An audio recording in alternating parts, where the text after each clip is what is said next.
Right. We are going to. I will start with this one page. I'll read this one page. Now, I think that you have an extra preface in yours. Yeah. I think We'll that's what's going see. to happen. So I can only help you read along to what's in my book as well. Sounds good. I'll read all the way up to when you are able to read, okay? Okay, thank you. Yeah, no worries. All right, everybody. Wish us luck on this. I've read this multiple times.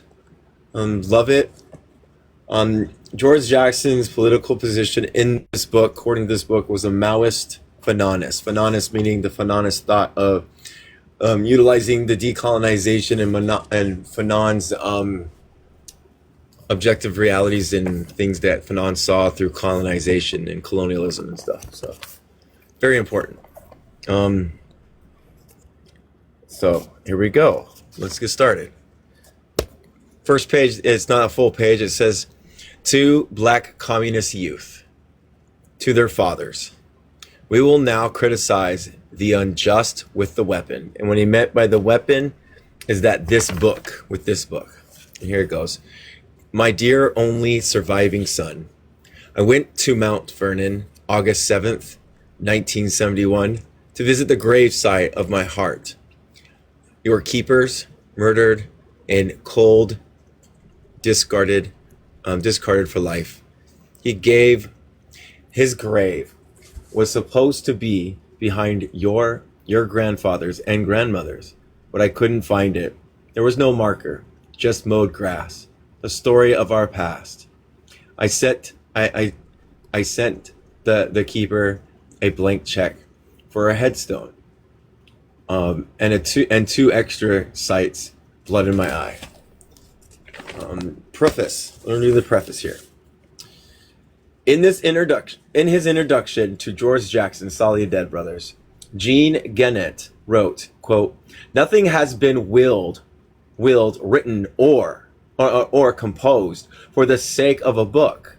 It is both a weapon of liberation and a poem of love. This book, too, is a weapon, but one entirely willed and purposeful. It was completed barely a week before the author's unaliving in San Quentin on August 12th, 1971. 21st. Yeah, thank you. It was sent out of the adjustment centers, and adjustment centers are part of a prison used for segregation and isolation for prisoners. I wrote that in a little question mark with specific instructions for its publication, almost as if the author knew that he would never live to see this appearance in print. Its appearance in print. Describing a few days before the end, George said, quote, I am not a writer, but all of it's me, the way I want it, the way I see it, end quote. What he saw and what he wanted, the central passion of his life was war, the revolutionary war of the people against their oppressors, a war which grew out of, quote, perfect love and perfect hate, end quote. Another quote, I've been in rebellion all my life, this is him, he wrote in one of his letters, for a young black person growing up in the undeveloped communities. He used the G word. The first rebellion is always crime. George's first experience with America, and they spell it with a K, law came at 14 when he was arrested in Chicago for stealing a purse. From then on, his life was a constant succession of arrests, juvenile homes, paroles, and more arrests.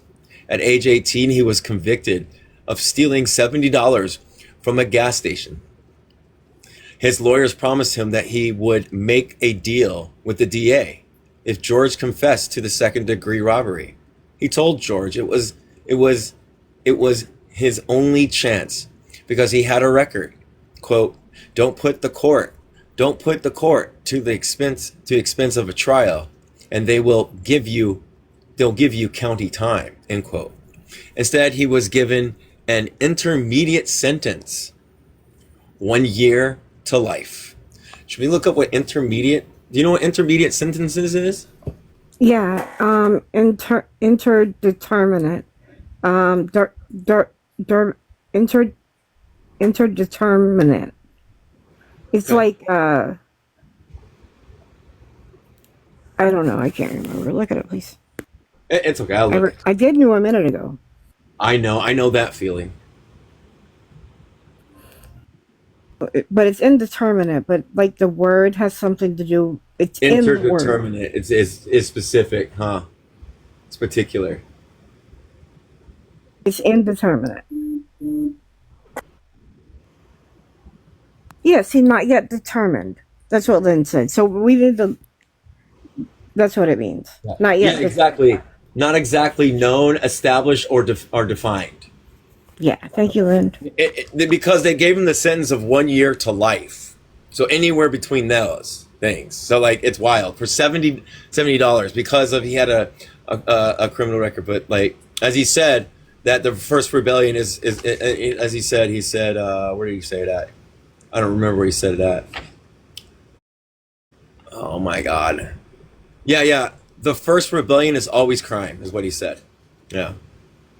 The first time I was put in prison, it was just like dying, just to exist at all calls for some very heavy psychic adjustment. Being captured was the first of my fears. It may have been an acquired characteristic built up over centuries of black bondage. This is from Soledad, brother, the prison letters of George Jackson. The turning point in his life came when I met Marx, Lenin, Trotsky, Engels, and Mao, and they redeemed me. All right, you'll finish where it says devotion and love. Okay, well, that actually lines up perfectly with the book I've got. Oh, all right, cool. So I think Lynn might have fixed that. All right, that'd be great. That's great. For the first 4 years, I studied nothing but economics and military ideas. I met the Black Guerrillas, George Big Jake Lewis, and James Carr, W.C. Nolan, Bill Christmas, Tony Gibson, and many others. We attempted to transform the black criminal mentality into a black revolutionary mentality. He wasn't alone in his discovery. At the same time, other prisoners were just beginning to discover Marx, Fanon, and Mao, who provided them with a new way of regarding themselves and their struggle, a new standard of moral judgment. Quote, I have been in rebellion all my life. I just didn't know it. The social insights of Marx and others made it possible for them to have a sense of themselves as members of the human community, members of a revolutionary brotherhood. In prison, commitment to revolution has a special meaning and a special price. To be identified as a revolutionary by the prison authorities means an almost permanent denial of parole, separation from the other prisoners, solitary confinement, usually in maximum security wings of the prison, transfers from one prison to another, beatings, bad food. It brings down on you the entire punitive and repressive force of a completely totalitarian system. Inside prison, George practiced a very special kind of devotion and love. What's totalitarianism? It's like I don't remember. You look it up. I will. Totalitarian. I think that's a good thing to look up. It just takes forever to write it out. Totalitarian. All right. So totalitarian is related to a system of government that is centralized and dictatorial and requires a complete subversive to the state. All right. A person, no, so the single person, a person advocating for a totalitarian system of government. Okay, cool. All right. When convicts talk about him, they often use the term for real, quote unquote. Many inmates, quote unquote, murder mouth and quote unquote sell wolf tickets, end quote. They do a lot of heavy talking, but when it comes down to the point of action, they disappear. George, however, was as good as his word. Whenever he made a statement of some kind, it would be followed up by action. If you were the victim of a racial attack inside prison, there was a good chance that he would turn up fighting for you at your side. Most of his quote unquote offenses inside prisons, the reason why he was forced to spend over 7 years in various forms of solitary confinement, including the infamous strip cells. Strip cells, we're going to go down there in Soledad O Wing. The reason why he never paroled involved his defense of the other inmates. So we're going to look at what a strip cell is.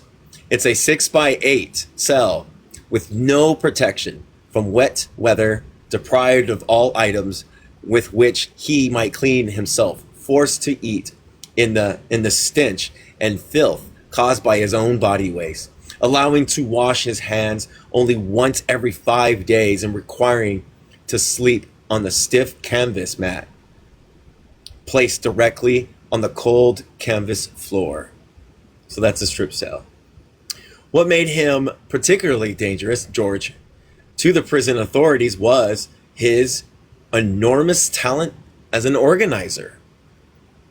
And I think this is him again. We have got to get okay. We have got to be together. We have got to be in a prison to tell the pig that if he doesn't serve the food when it's warm and pass out the scoring powder on time, everybody on the tier is going to throw something at him. Then things will change and life will be easier. You don't get that kind of unity when you're fighting with each other. I'm always telling the brothers that some of those whites are willing to work with us, willing to work with us against the pigs. It's you now, Joe. Yeah, sorry. All they got to do is stop talking. I don't know if I can say that word.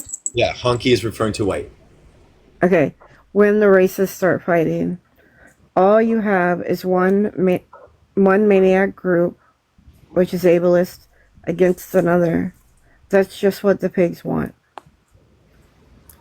It comes from an unpublished interview. It is not coincidental that the need for unity among revolutionary groups is one of the major themes of this book. Try to remember how you felt at the most depressing moment of your life, the moment of your deepest dejection. That is how I feel all the time, no matter what level my consciousness may be, asleep, awake, in between. The thing is there, and it keeps me moving, pins my eye to the ball, uptight 24 hours a day, from another or the same unpublished interview. Quote unquote locked down inside his cell, George devoted himself to study. His painfully acquired scholarship in the fields of Marxian economics and history rivaled that of most college professors. But sometimes, for days on end, reality itself would vanish from his cell. I would be sitting in a special locked isolation cell, sometimes even with the lock welded shut, and there would be no one to talk to, just the sound of screaming voices. And because there is no human contact, you depend on books.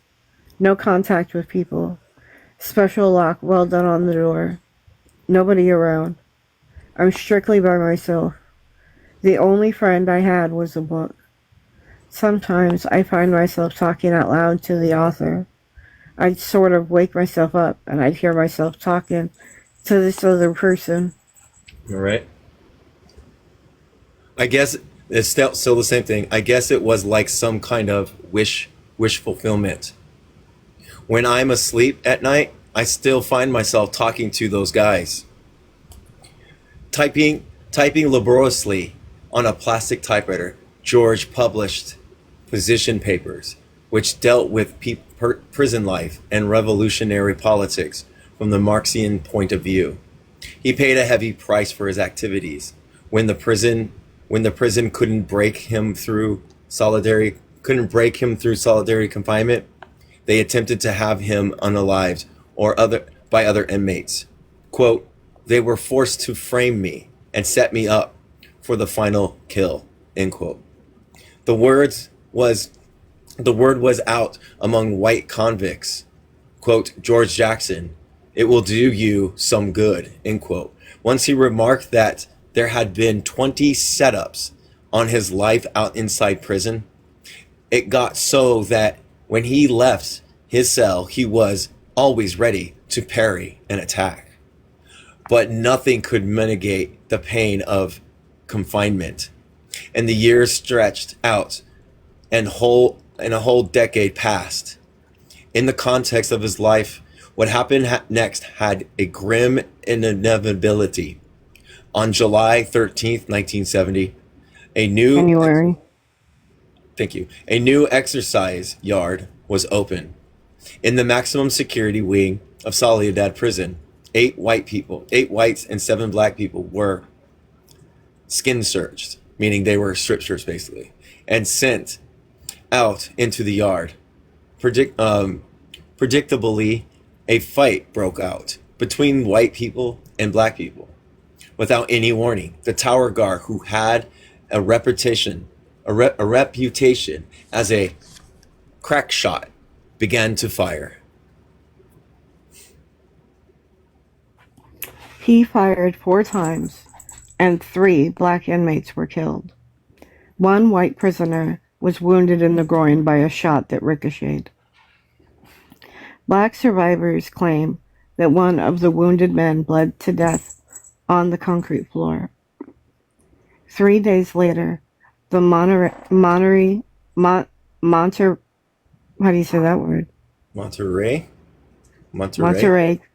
County grand jury found that the killings were justifiable homicide. Less than half an hour after this verdict was announced on the prison radio, a white guard, not the guard who had fired the shots, was found beaten to death. All the convicts in the wing where the unaliving took place were put into isolation. On February 28th, Lita Drumgo, John Kolchat, and George Jackson were formally charged with this unaliving. The prison authorities accused George because, in their words, quote, he was the only one who could have done it. With their total power over the inmate population, the power of parole, solitary confinement, the power of life and death, they were certain they could get the kind of testimony they needed when the trial came. When George's parents came to visit him, they used to bring his younger brother Jonathan. George and Jonathan would get off to one side of the visiting room and whisper together. What went on between them can be seen in this book in the excerpts from Jonathan's correspondence. At the age of 16, Jonathan had extraordinary insight into the nature of guerrilla warfare. In some of his letters, George was later to refer to Jonathan as his alter ego. After George was accused of the unaliving of the guard on the 16th of January, Jonathan began to get his first taste of American justice. Jonathan himself wrote, this is him, people have said that I am obsessed with my brother's case and the movement in general. A person that was close to me once said that my life was too wrapped up in my brother's case, and that I wasn't cheerful enough to her. It's true.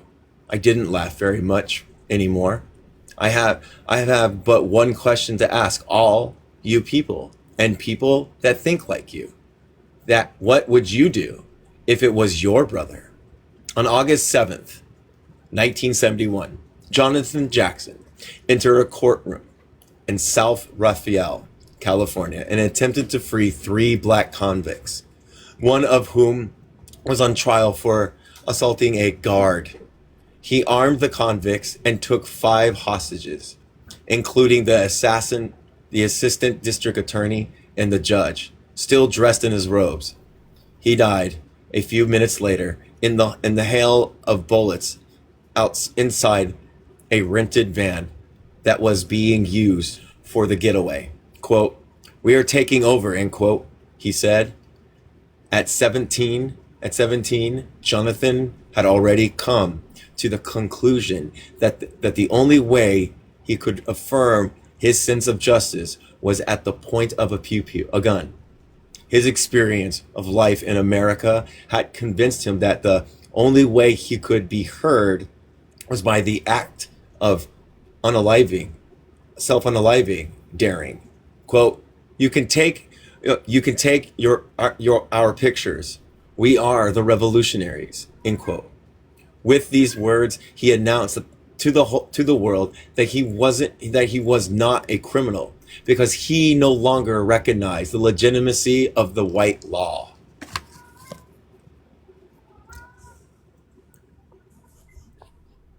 Poor kitty. When his sister heard the news of his unaliving, she cried out, quote, "But he was only a boy."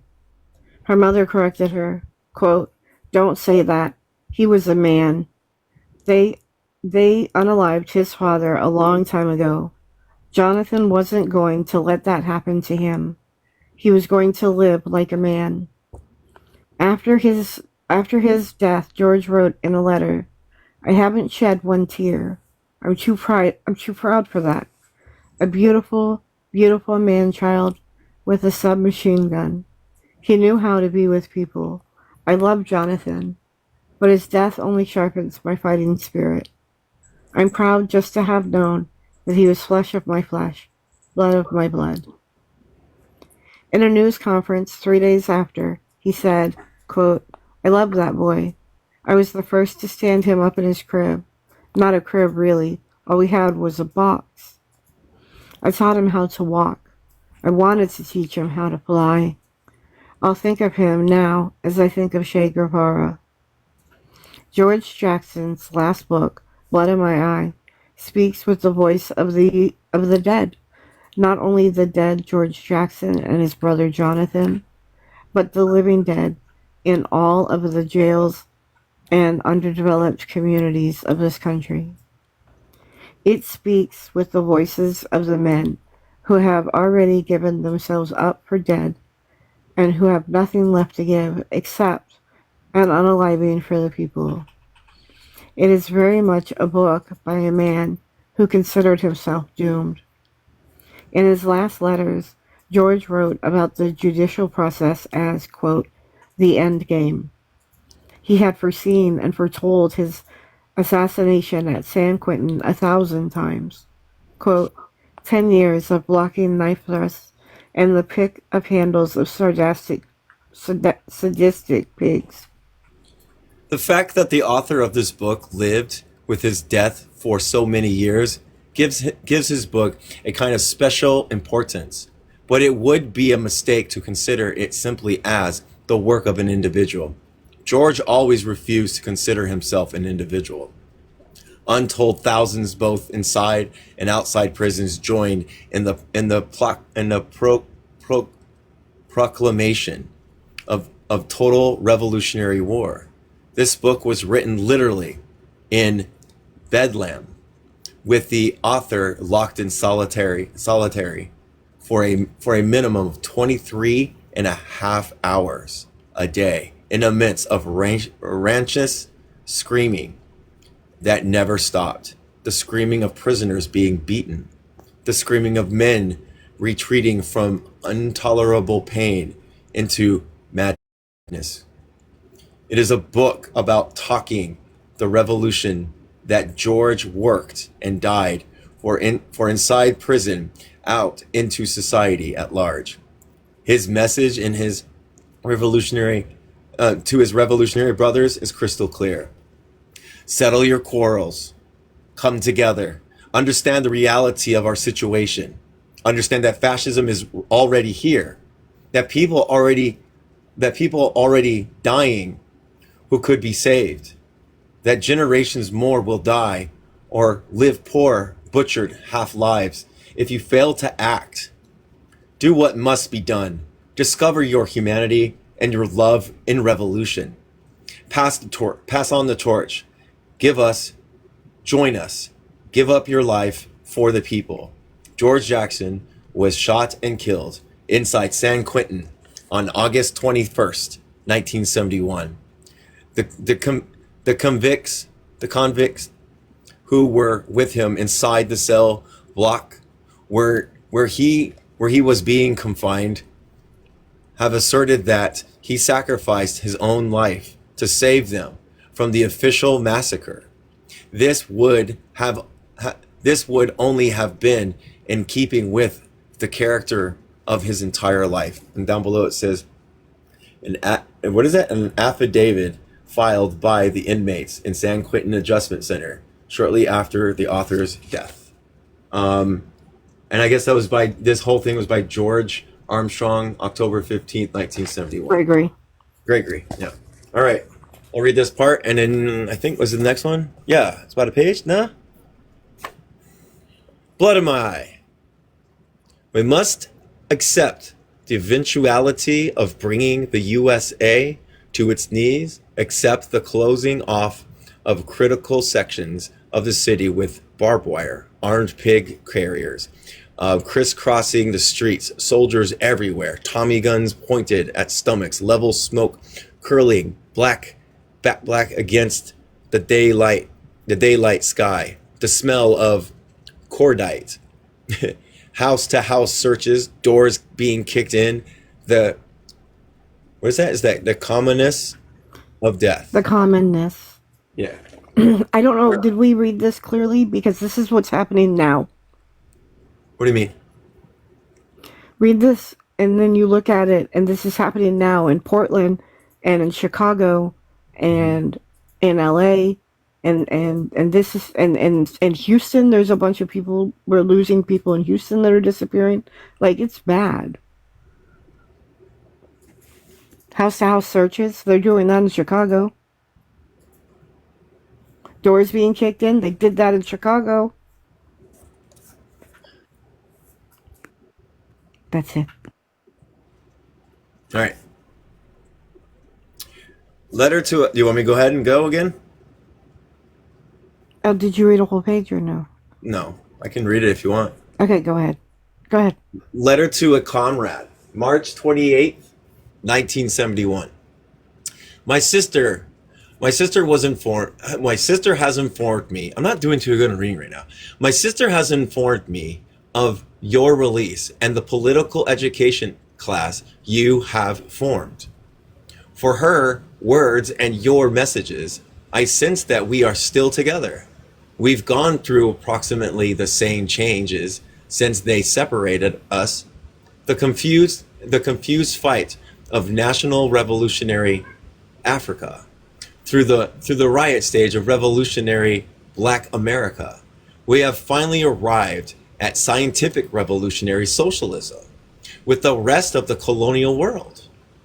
I was hoping that you wouldn't get trapped in the riot stage like a great many others, very sincere brothers. I have to browbeat them every day down here.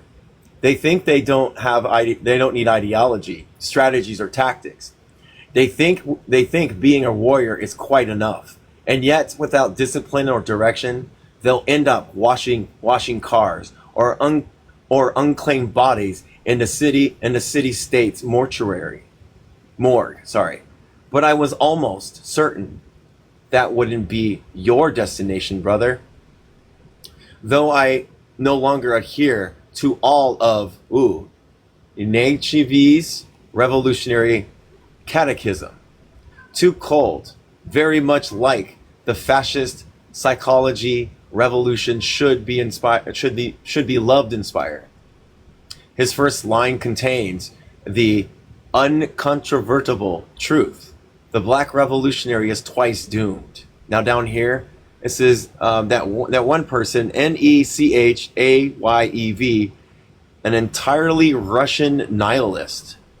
His And early. catechism can be found in Zero, The Story of Terrorism by Robert Payne.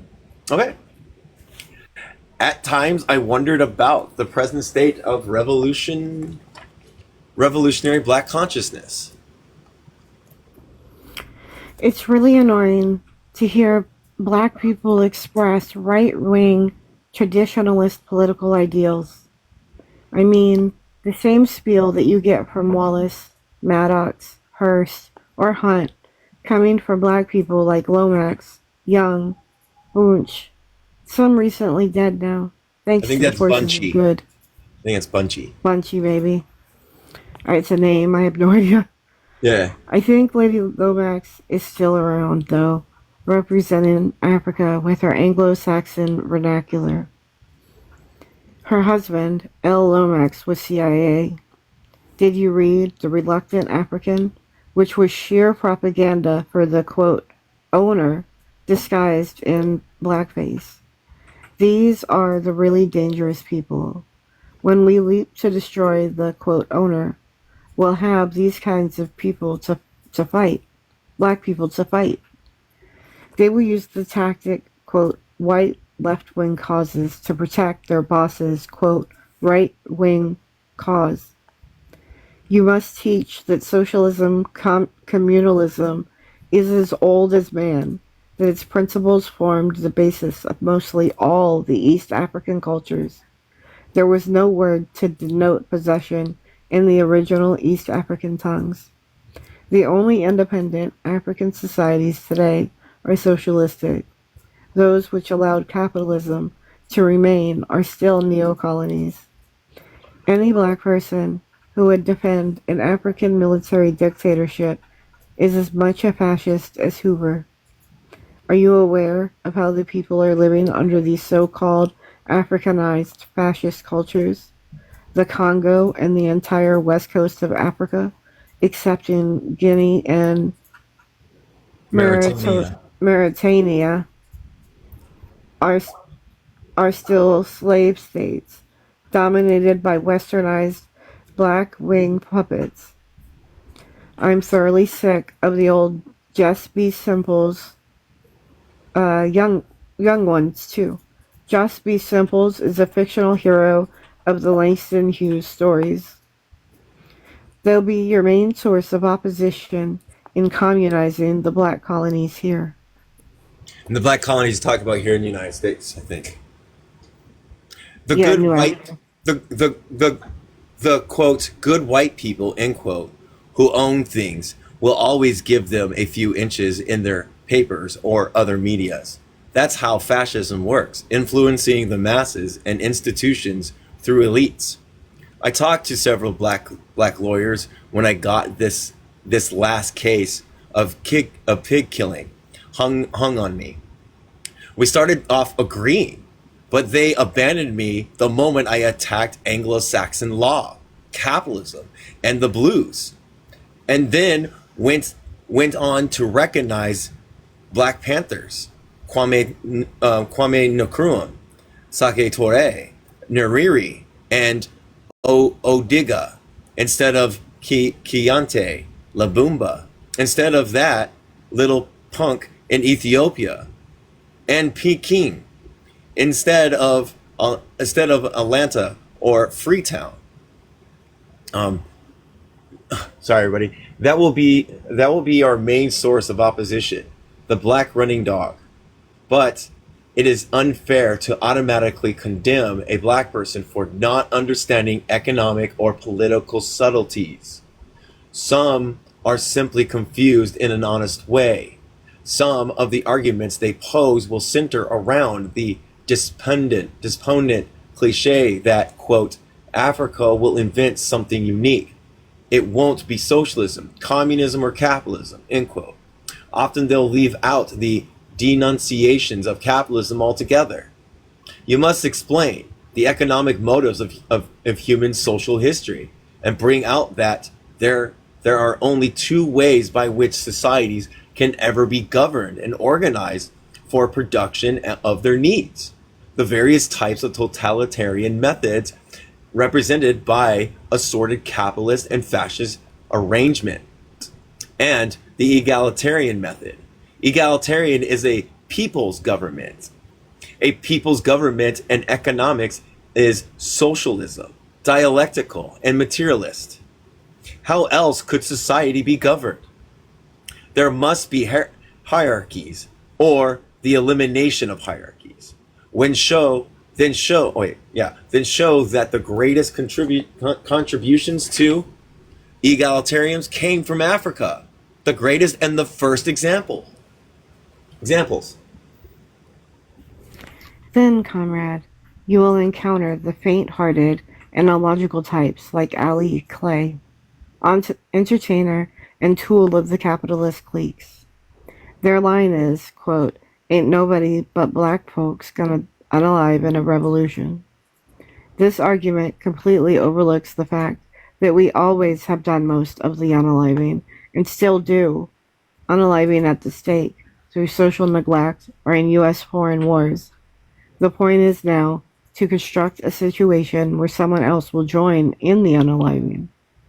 If it fails and we have to do most of the unaliving anyway, we're certainly no worse off than before.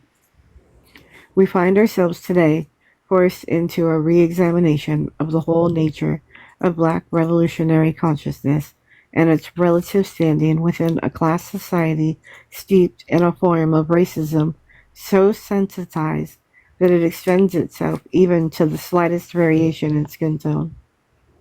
The great majority of black people reject racism. They have never found it expedient, wise, or honorable to take on the characteristics of the enemy. I think it is vitally important to stress that for black people, a concern for the, quote, survival of the race is not, patently not, definable as racism. Any explanation for social phenomenon, past, present, or future, must present valid arguments and proof. As we travel back into history, honest descriptions and definitions will inevitably overlap. They will differ depending on their geopolitical standpoint. Ideally, they should be colored with as little subjective interpretation as possible from today's world. The present, due to its staggering complexities, is almost as conjectural as the past. We must prove our predictions about the future with action. So all my comments must be considered as merest suppositions. They must be considered in just the same way we must consider all other comments in this area. They merit attention. Only in that as soon as I make them, it won't be much longer before I go about proving them. As a slave, the social phenomenon that engages my whole consciousness is, of course, revolution. The slave, the revolution.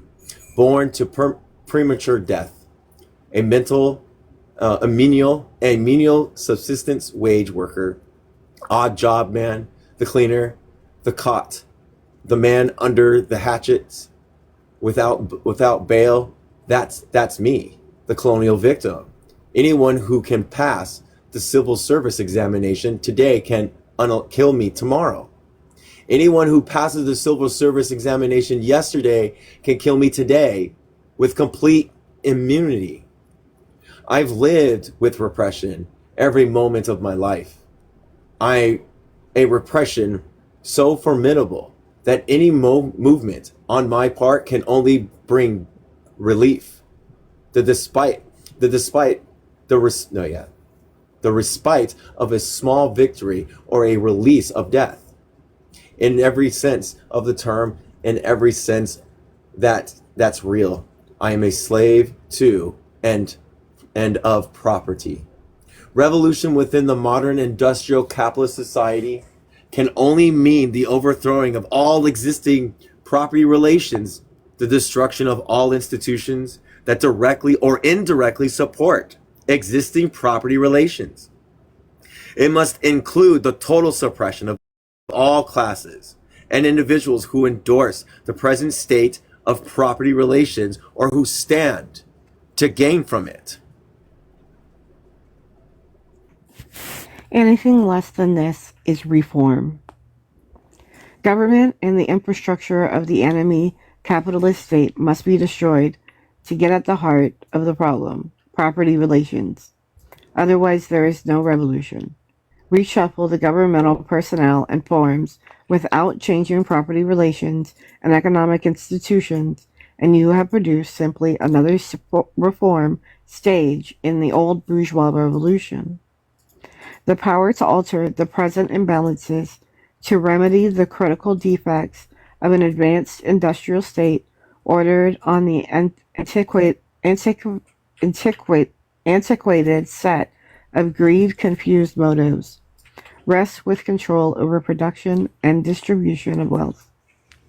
If the 1% who presently control the wealth of the society maintain their control after any reordering of the state, the changes cannot be said to be revolutionary. The prerequisite for a successful popular revolution is that the victors totally junk the old machinery of state. Lenin stressed in The State and Revolution, quote, "One thing especially was proven by the Commune, vis-a-vis that the working class cannot simply lay hold of the ready-made state machinery and wield it for its own purposes." And again, quote, "The working class must break up, smash the ready-made state machinery and not confine itself merely to laying hold of it. The reason is simple enough. A popular revolution means a revolution by and for the popular classes. Its ultimate aim is to bring all classes into one. That is, destroy the class state." And this was by John Gressy, The Coming of the New International. Revolutionary change means the seizure of all that is held by the 1% and the transference of these holdings into the hands of the remaining 99%. If the 1% are simply displaced by another 1%, revolutionary change has not taken place. A social revolution after the fact of the modern corporate capitalist state can only mean the breakup of that state and a completely new form of economics and culture. As slaves, we understand the ownership and the mechanics of distribution must be reversed. The problems of the black colony and the brown colony, those of the entire 99% who are being manipulated, can never be redressed as long as the necessary resources for their solutions are the personal property of an extraneous minority motivated solely by the needs of its own survival, the ruling class. And that extraneous minority will never consider the proper solutions. We have this on record from the voice speaking from inside the Fourth Reich. A lieutenant governor of California orating in a public on poverty, quote, "1/3 of the population will always be ill-housed, ill-clothed, and ill-fed." Do you hear the justification right there? This is an example. Let me read this again. This is an example. Lieutenant Governor of California orating the public on poverty, saying 1/3 of the population will always be ill-housed, ill-clothed, ill-fed. Many urban problems are already conditions that we cannot change or do not want to incur the disadvantages of changing. That's the end of the quote. His quote 1/3 statement was a calculated understatement. To be the slave, revolution is an imperative, a love-inspiring, conscious act of desperation. It's aggressive. It isn't quote cool or cautious. It's bold, audacious, violent, and expression of icy, disdainful hatred. It can hardly be any other way without raising a fundamental contradiction. If revolution, and especially revolution in America, is anything less than an effective defense / attack weapon on a charger for the people to mount now, it is meaningless to get the great majority of the slaves. If revolution is tied to dependence on the inscrutabilities of, quote, long-range politics, it cannot be made relevant to the person who expects to unalive tomorrow. There can be no rigid time controls attached to, quote, the process that offers itself as relief, not if those for whom it is principally intended are under attack now. If the proponents of revolution cannot learn to distinguish and translate the theoretical into the practical, if they continue to debate just how to call up and harness the conscious motive forces of revolution, the revolutionary ideal will be the loser. It will be rejected.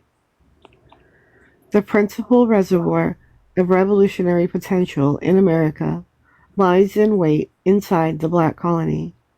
Its sheer numerical strength, its desperate historical relation to the violence of the productive system, and the fact of its present status in the creation of wealth force, the black stratum at the base of the whole class structure into a forefront of any revolutionary scheme. 30% of all industrial workers are black people. Close to 40% of all industrial support roles are filled by black people. Black people are still doing the work of the greatest slave state in history. The terms of our servitude are all that have been altered. The black colony, or New Africa, can and will influence the fate of things to come in the USA.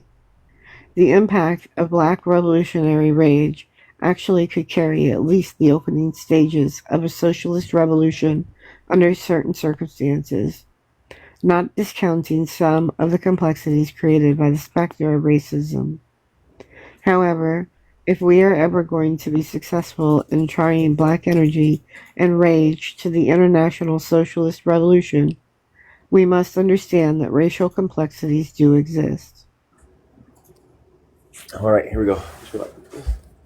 When the Minister of Defense and servant of the people attacked the strategy of American Communist Party and the liberal left revisionists for their failure to devise a policy which takes into account the special circumstances of Yankee-style racism, he is not attacking communism and the collective idea. And this was Huey. He's not questioning the Communist Party.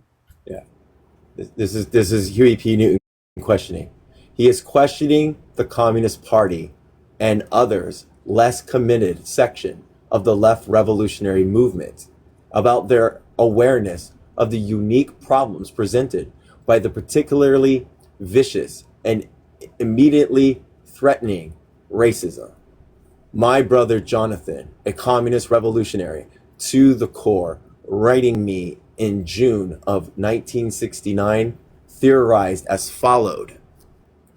We are quite obviously faced with a need for to organize some small defense to the more flagrant abuse of the system now.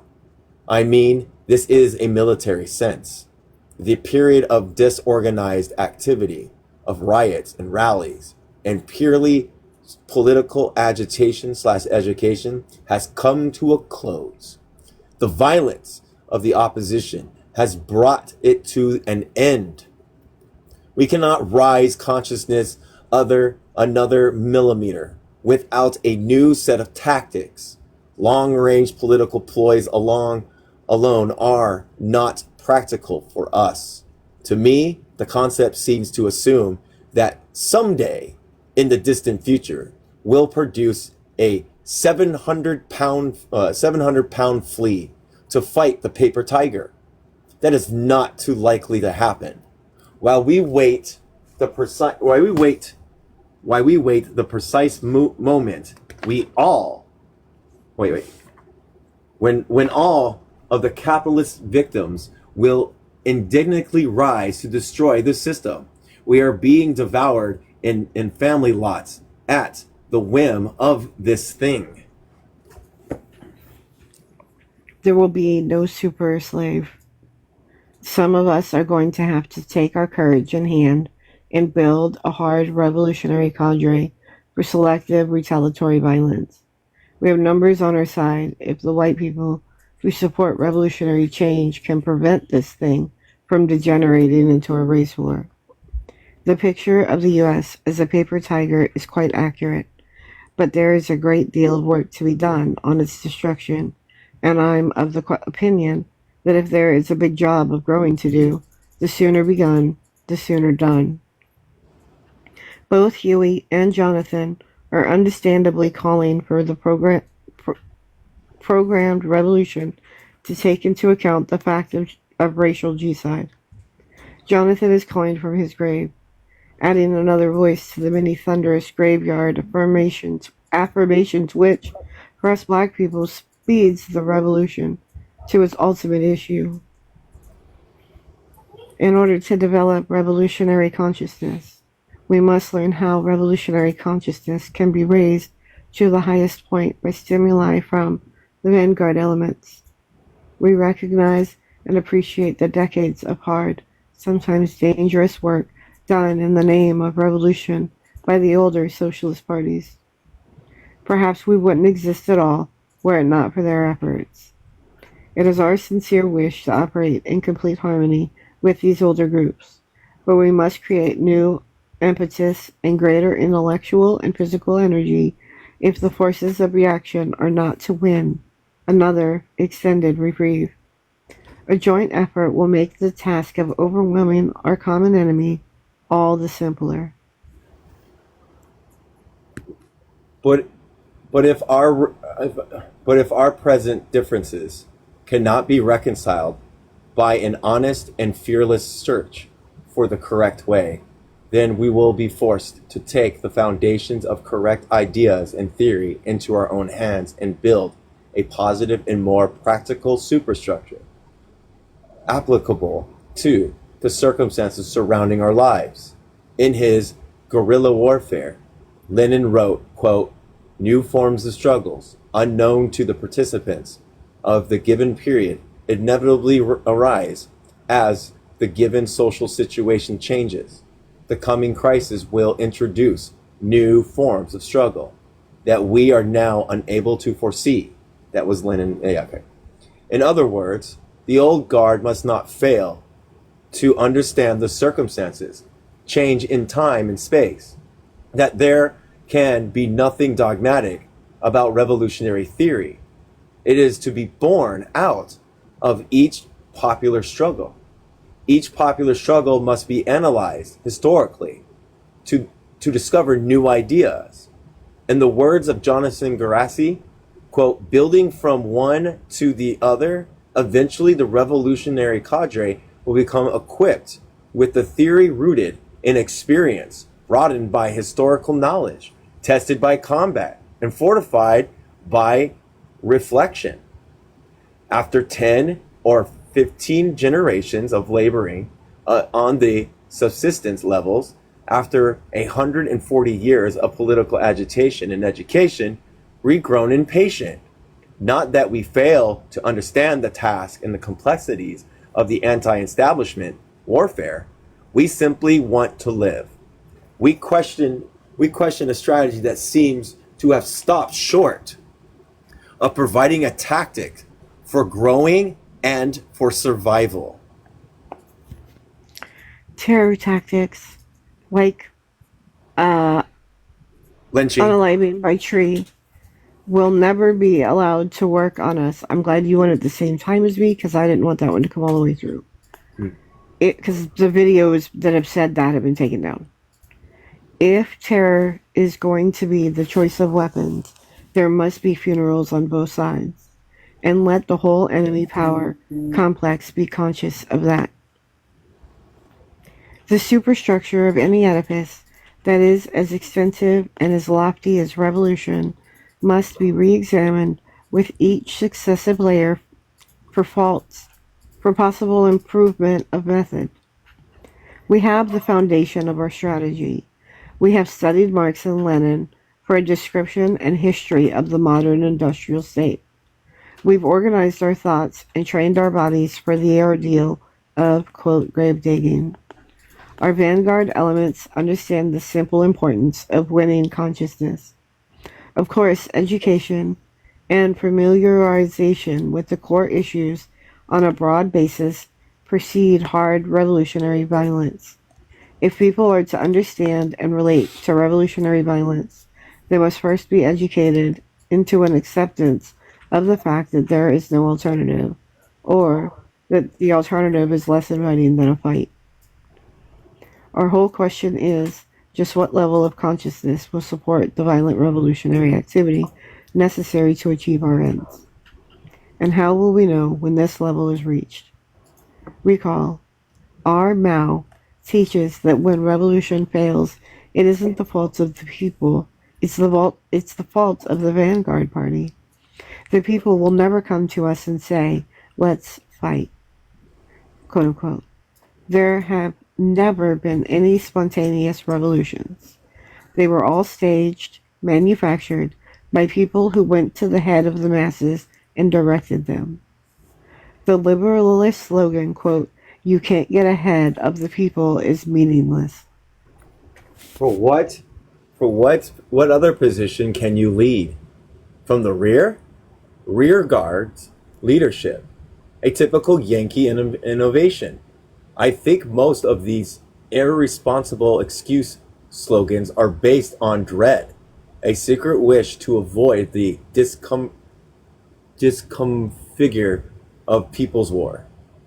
In all the successful class struggles and colonial wars of liberation, the vanguard element did get ahead of the people in poll.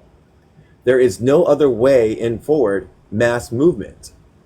The vanguard, which fears that consciousness will outstrip spontaneity, which fears to put forth a bold, quote, plan that would compel general recognition, even among those who differ from us.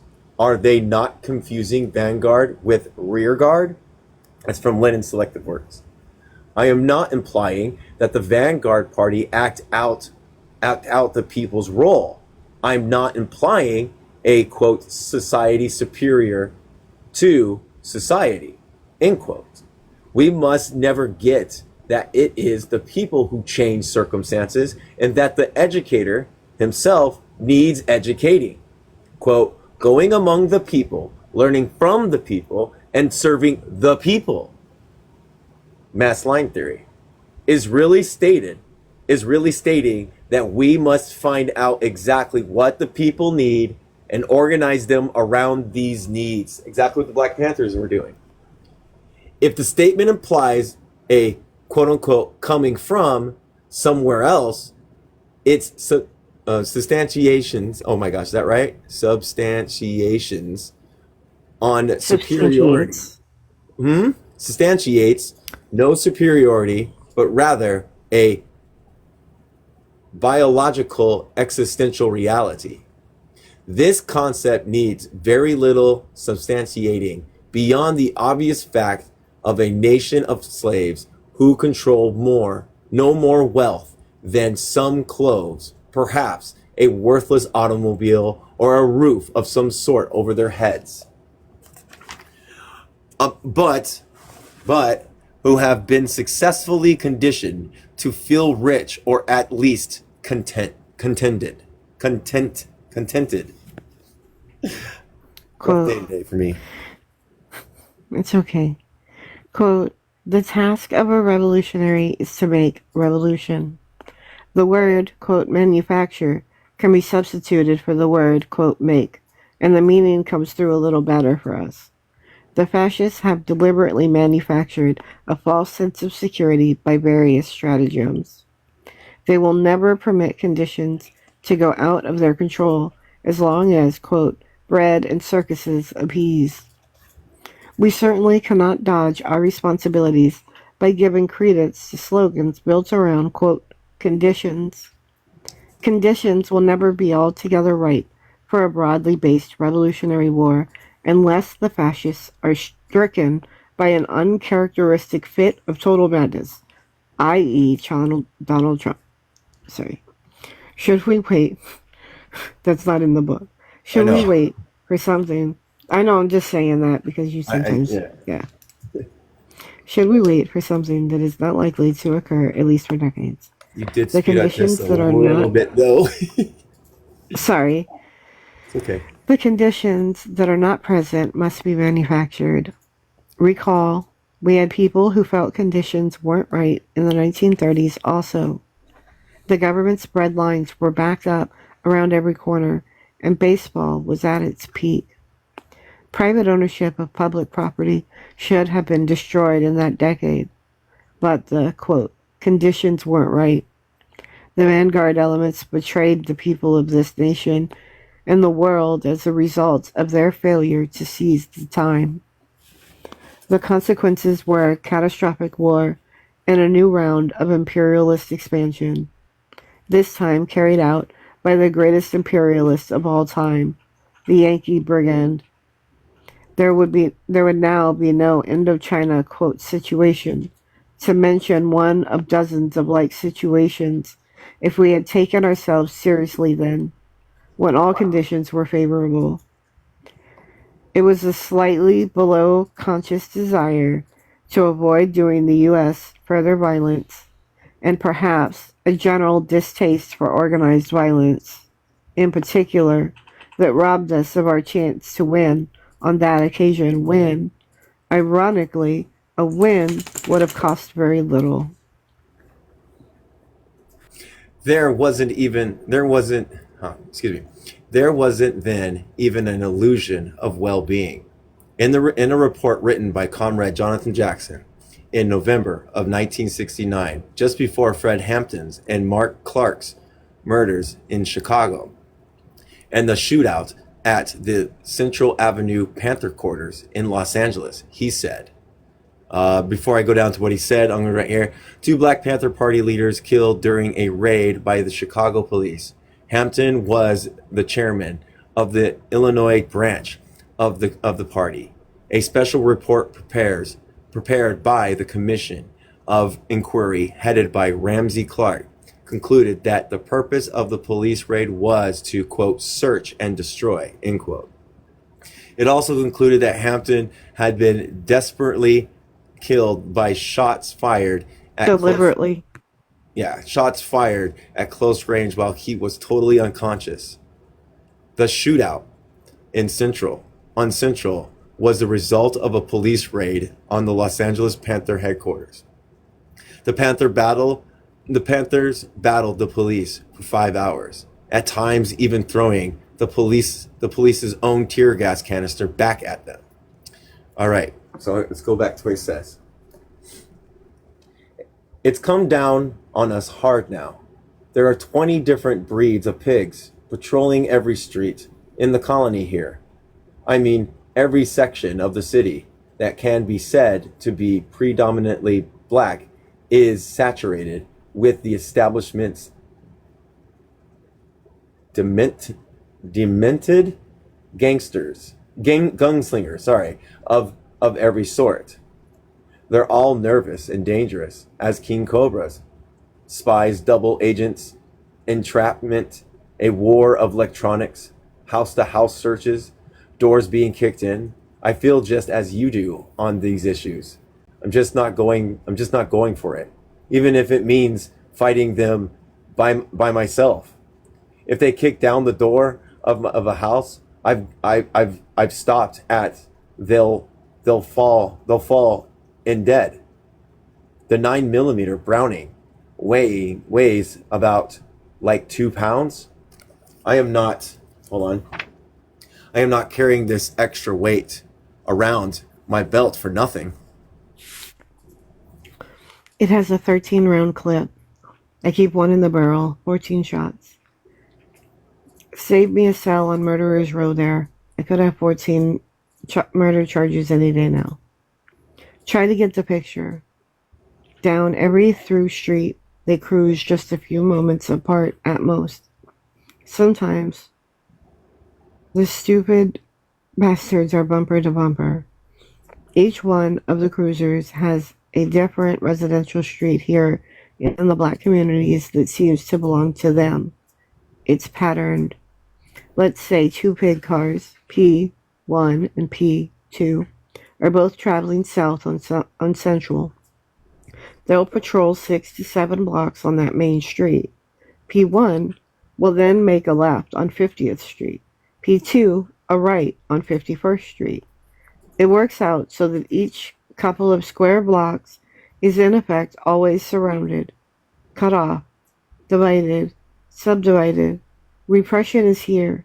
I've followed them, studied them, hold a few of their own cars. You should see how they'll run when they can't tell from exactly what quarter they're drawing fire. We overestimate them, or perhaps have little sense of our own power. In the short run, and here I mean in an isolated tactical operation sitting within a particular political design, with military weapons, we could easily outgun the establishment's first line of defense.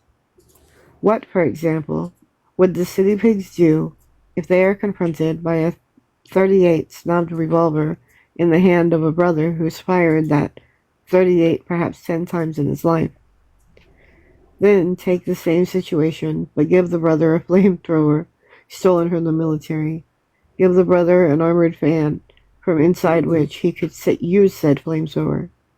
Give him also 2 comrades in arms, one equipped with an M60 machine gun, the other an anti-tank rocket launcher.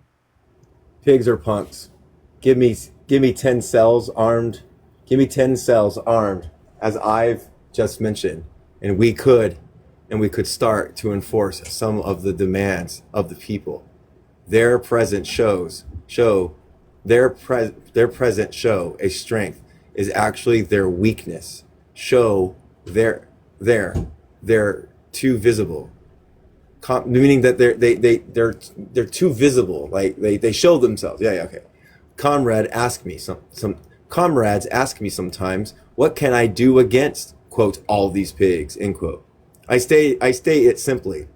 We put them to death. They look at me as if to say, quote, you're wild, man, end quote.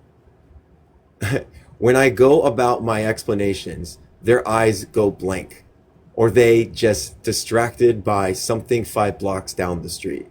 They're not hearing then. So what is happening? The thing I say for us smile seems too fantastic for them to even listen. Yet it doesn't seem fantastic for them to go against the LAPD with a snub-nosed revolver. There's a great deal of work to be done with ourselves. Yet, but the day of the real dragon is coming. Long live the gorilla. Jonathan was 16 years old then, and he had just that year been allowed to drive a car.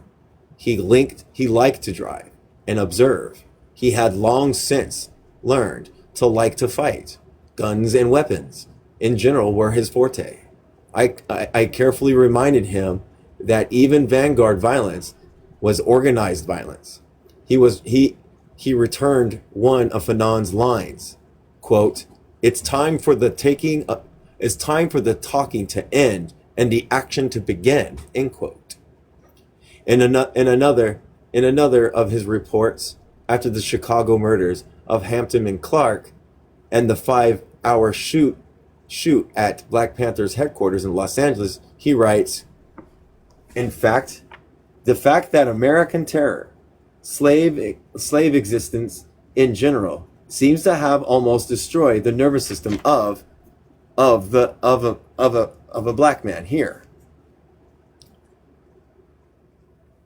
They are frightened and feel they are smart for being so.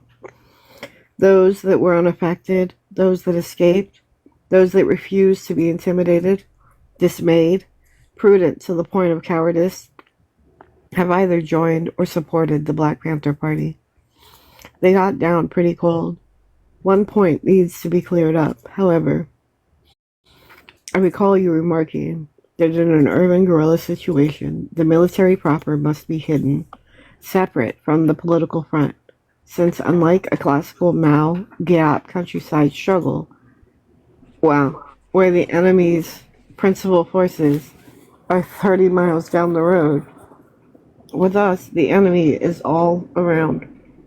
Within a few moments of strike, there should, I feel, be one branch that is purely political, operating the rent strikes, the breakfast programs, the people's bazaars where all sorts of food and clothing, utensils and tools are sold, hospitals or clinics, free of course, and what I will term cottage shops to employ those who will work for the new medium of exchange, love, and loyalty.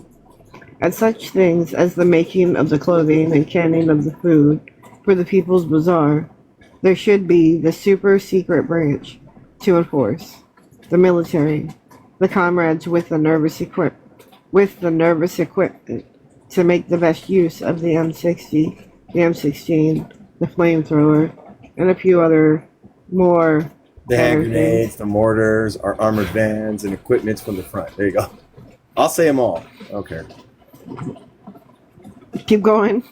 Okay, hand grenades, the mortars, our armored vans, equipment in front of plenty of gun ports, bulletproof tires, etc.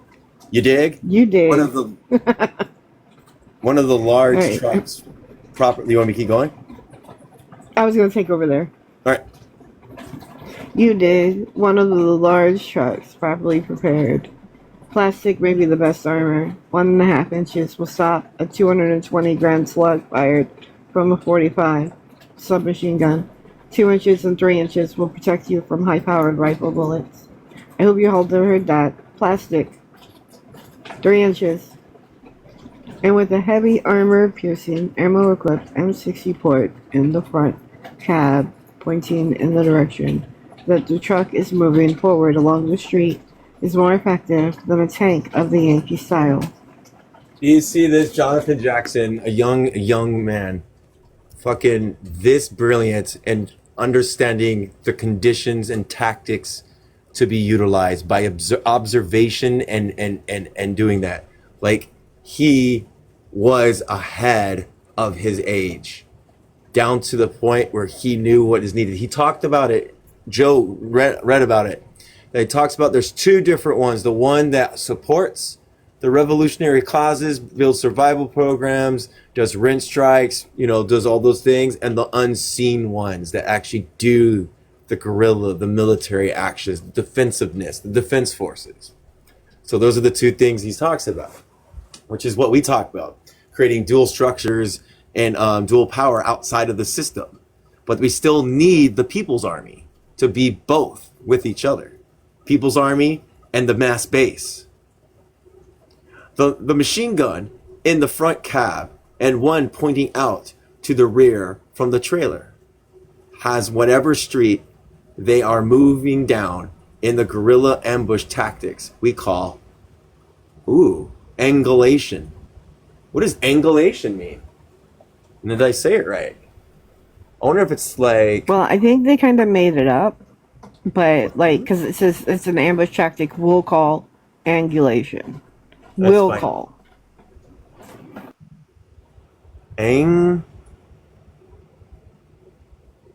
Let's see if it's even a word.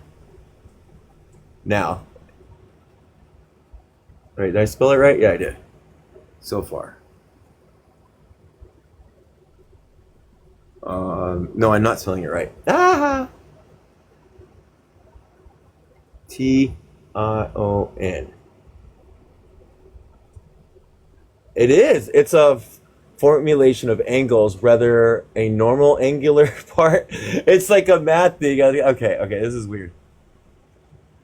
Huh.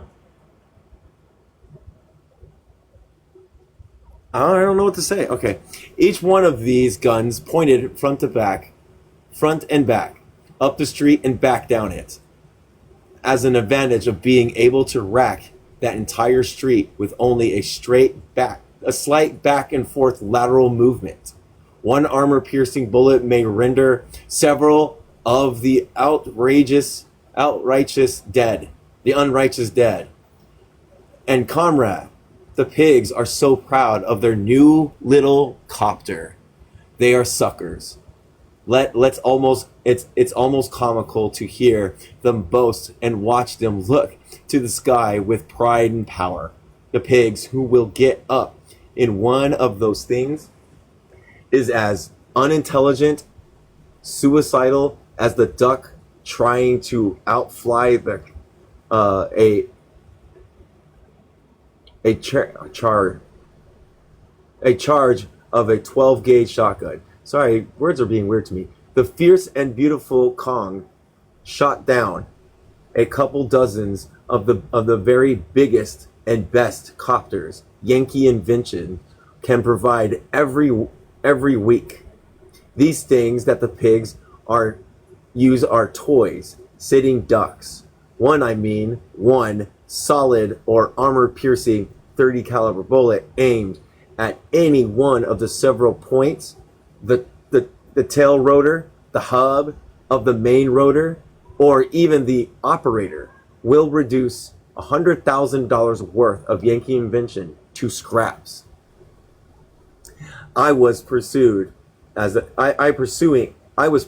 as a joke of a secondary education when the whole thing occurred, but acting with my small thing would have hardly helped much, though it may have helped raise consciousness some. The besiegers attacked from the rear, the ideal of it, strong, military, it would have demonstrated to the pigs that the Panther Party is not out here on the limb alone. And, of course, it would have been promoted among the people that confidence of the ability we always speak are on when together. Sorry, I'm having a hard day reading today. I don't know why. It's okay. Malcolm explained it to help us out here. It's called an analogy description, meaning from all angles. Like you said, thank up you. and down and back. They had the computers pointed. All right, cool. Thanks. Appreciate it.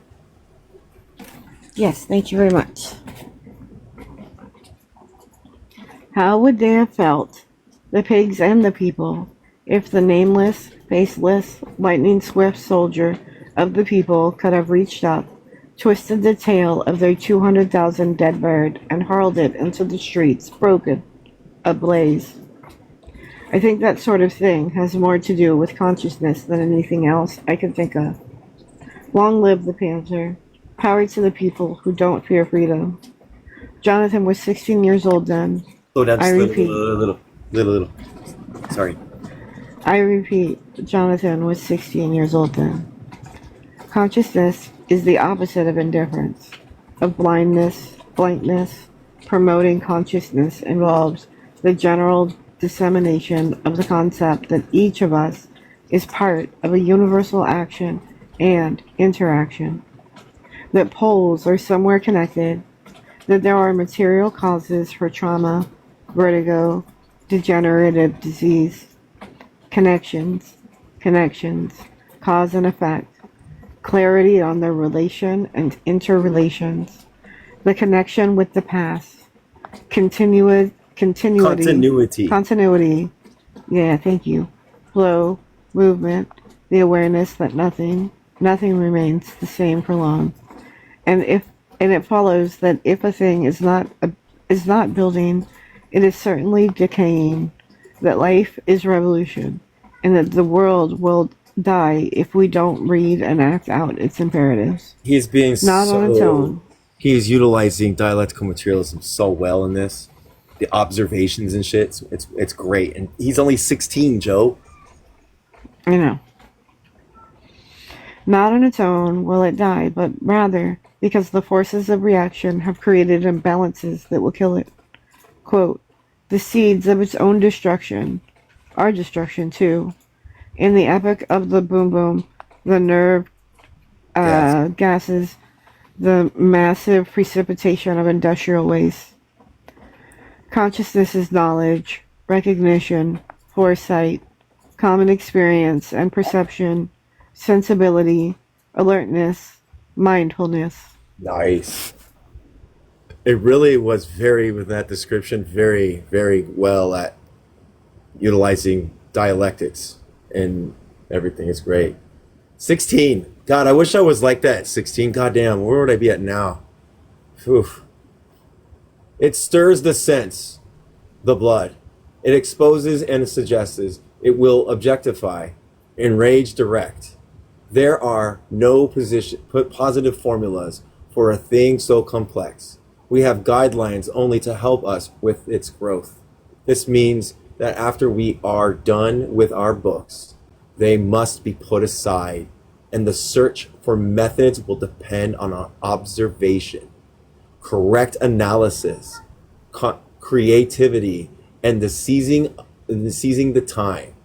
Sometime after the December 4th, 1969 shootout around the Panther Party Los Angeles headquarters, Jonathan commented on the quote connections, end quotes, the aftermath. Here he is. Have you grasped the significance of the backlash? It has stung the fascists. The people are in foment, all of them, all persuasion. They don't dig midnight or dawn raiding parties, bullets or steel jackets, cowardly pigs perching upon their roof. The same gases manufactured for the use against the Vietnamese liberators, blowing back into their faces, repression. Do you see the effect it has on the uncommitted, comrade? Repression exposed. By drawing violence from the beast, and the Vanguard Party is demonstrating for the world to examine just exactly what terms their rule is predicted on, their power to recognize violence or acquiescence. But check, black people are conditioned to acquiesce. Is that right? Acquiesce? Yeah. They're right? Acquiesce? Acquiesce? Acquiesce? Yeah. I don't know. You can go look it up to see how to say it. It's hard. I'll make sure it's that word. I don't want to say it twice wrong. This is just a little bit of a hard time for me tonight, I guess.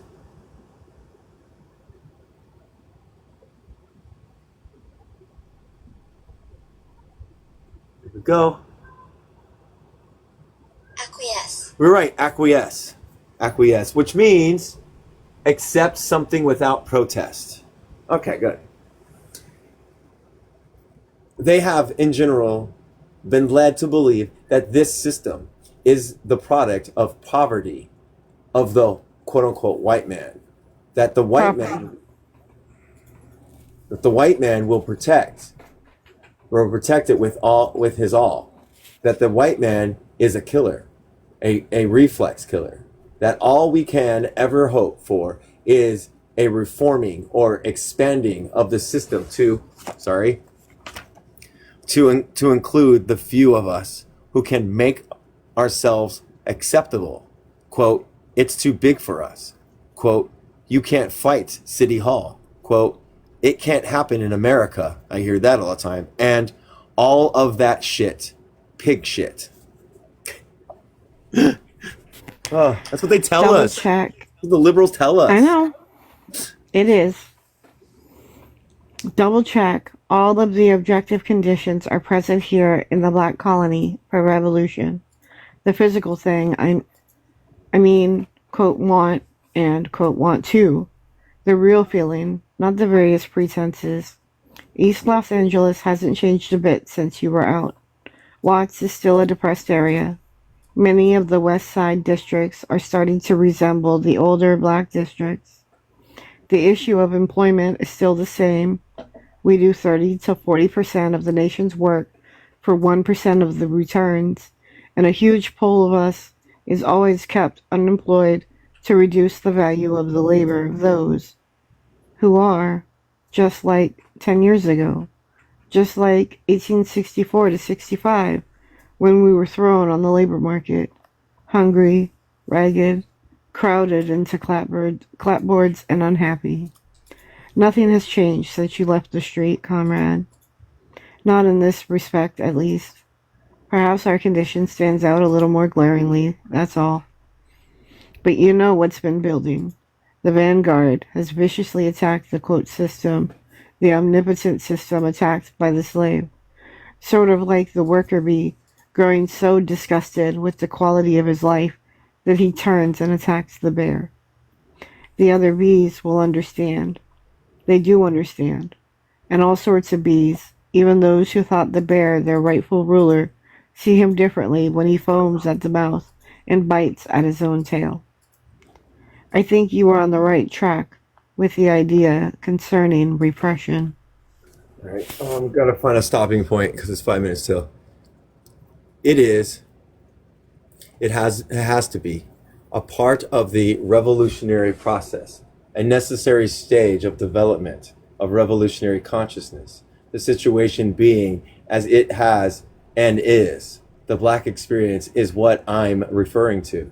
The milder Lynch example type repression is accepted by us as a necessary part of life.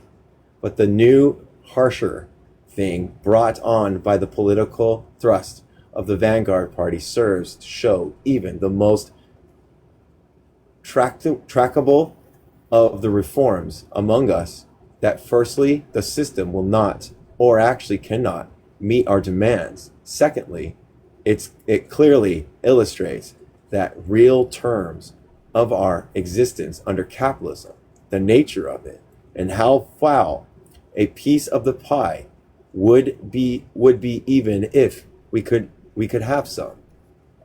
The fundamental problem remains the survival of the Vanguard Party, political party, in a good form. We must think to the righteous fielding of clandestine army. John, it says John. Lenin, Okay, that was a Guevara. good spot. Right? Oh, right there? All right. Right there. Because it ends with the letter and then it picks up on talking about the letter. Yeah, because John is Jonathan Jackson. All right.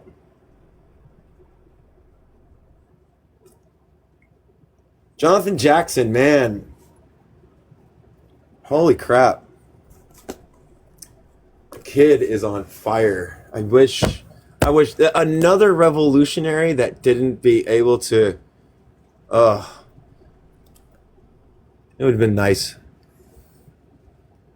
But Jonathan Jackson, very, very observant, very, very like understanding what the purpose of the Vanguard Party, understanding what like urban guerrilla warfare might look like, understanding and observing and understanding dialectical materialism and seeing and observing and synthesizing things and doing the things, you know what I mean? Like at age 16, I think they said 16 or 17, doing this, going in and having a revolutionary consciousness, talking about how we need to change the criminality into a revolutionary mindset. You know what I mean? Really good. Yes. What did do you have anything you would like to say? Not really. It's really good. It's just as interesting. This third time through. Yeah. So we're gonna get more to this. We're gonna get more. These chapters are long, so we're never gonna finish the first chapter. We're gonna get more and more into things. I love what they talked about, what revolutionary entails, and how they use the property relations, private property, and it's because it's related to how black people were property. They're a private property for people, you know. Hello. So like bringing that in and actually telling them what a fullness of a revolution entails and what it means, that like any other types of revolution, when 1% replaces another 1% or displaces another 1%, it's not a revolution, that is just reformism. Repositioning all the political parties to still serve the interests of the ruling class, still not a revolutionary movement. So very important to realize. I almost want to, let me see here. Let me see something here. If I can find it again.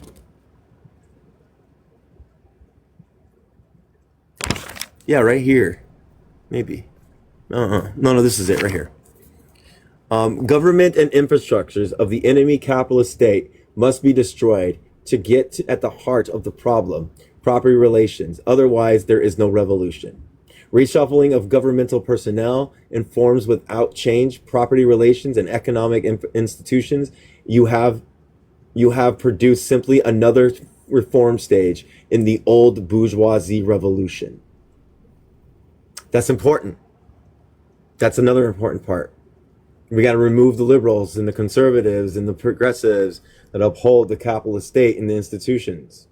Remove them. If 1% who presently control wealth of society maintain their control after the reordering of the state, the change cannot be said to be revolutionary. If the 1% are simply displaced by another 1%, revolutionary change has not taken place.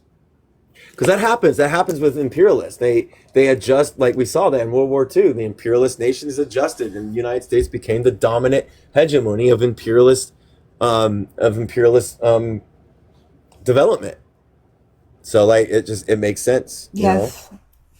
Yeah, and I was thinking of that when we read it. That was a very good point. I'm glad we went back and reread that. Yeah. I agree. We have a comrade coming up. Let's see what they have to say.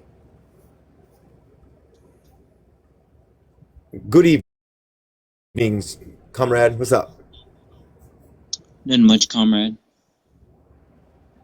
What would you like to say?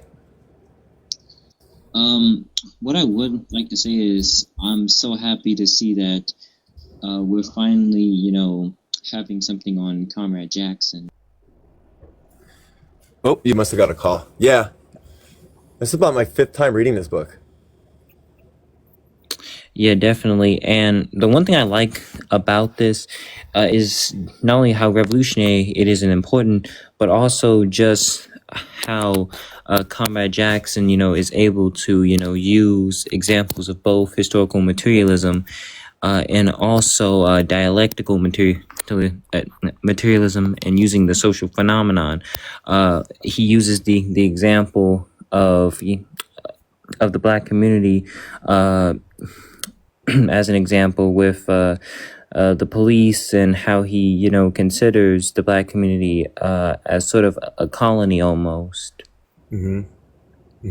Well, George Jackson also was a Maoist Fananist. So the whole point is a settler. This nation is a white settler colonial nation that maintains colonies and still imperializes through borders, using borders, displacing and stuff, and taking land, and also incarceration, institutionalizing also of Black people too. So the United States in its advancement still maintains those colonies over that. That's why he particularly called it the brown colony and the black colony, because they maintain colonies still. So yeah. Sorry. No, you're good, comrade. No, you're good. And I totally agree with that. And also, I really like in this work how Comrade Jackson really does not pull in any punches. Straight, direct, and literal. That's what is needed.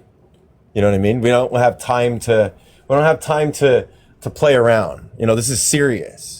This is absolutely serious. We have militant groups that are actually arming people, getting ready for the defensive fight coming up here soon.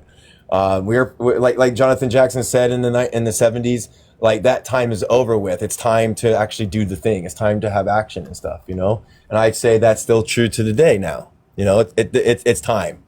The rest is over. Definitely, definitely, because we're at a point in, especially what Comrade Jackson pointed to already in his case, by this time in 1971, if I got that right. In 71, there had already been several members of the Panthers who had already been unalived. Chairman Fred was unalived 2 years ago before the release of the book.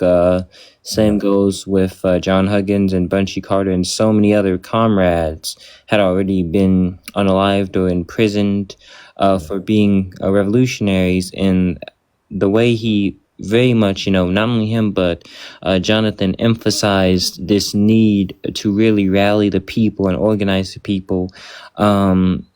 Is something that is needed, because one thing I very much critique, those who call themselves, Marxist, or, call themselves, socialist, is that to be one, you also must, be in touch with reality, in the sense that what that means is knowing what's going to happen. And in this day and age, what it goes to is pretty much being able to organize the people and defend communities, like so many comrades are doing. Yeah, yeah. And the thing is that even with that, like the importance of the Vanguard Party, and that it's the Vanguard's fault, it's not the masses' fault, and putting onus on the Vanguard Party for the failures or the incorrect ways. We hope that a Vanguard Party that can stay solid and understand its errors and correct its errors to advance it further is important. I love that distinction. I also loved how Jonathan Jackson talked about how there's two different types of revolutions. There's the most disciplined revolution that goes out and does the guerrilla stuff. And then there's the mass base that organizes, like you said, and distributes and creates dual power outside of the structures, So yeah, I agree completely, so. But thank you. Do you have anything else you'd like to say? Because I don't want to cut you off. I want to make sure you feel complete. I would say the last thing I gotta say before I have to, drop off is that I would say this to any white comrades, in the chat. This is definitely a good read if you truly want to understand, black comrades and our struggle. Then reading works like Blood in My Eye, or the autobiography of Ashada Shakur, or any of our slain black comrades or comrades now is very much important, not only to help the movement, but in just terms of solidarity. Yeah, I agree with you. That's why it's important for us to read. Yeah, exactly. There's a book that my organization wants me to read, and I'm thinking about reading it online after this book. It's called Free the Land, and that's everything I think to do with what New Africa means in the sense of the southern states of the southern region. So I'm probably going to read that book after this, because even my organization says I should read that. So I'm going to definitely read it, so I can understand what it means to implement, what the implementation of New Africa looks like, for black people here in the southern regions and stuff. So I'm thinking about reading Free the Land. So thank you, Larry. I appreciate it. You're welcome anytime. And if you ever want to talk, come up, okay? No problem. Thank you for having me on, comrade. And thank you too, comrade. I appreciate your insights and drawing the distinctions and helping me learn. No problem. All right. Enjoy the rest of your evening, and I'm probably going to close it out here. All right. Joe, do you have anything else, or are you good? No, I'm good. Okay. It was a great reading tonight. Thank you. And Chairman Zula Sherrod, all power to the people. Yes, Panther love, comrades. Thank you.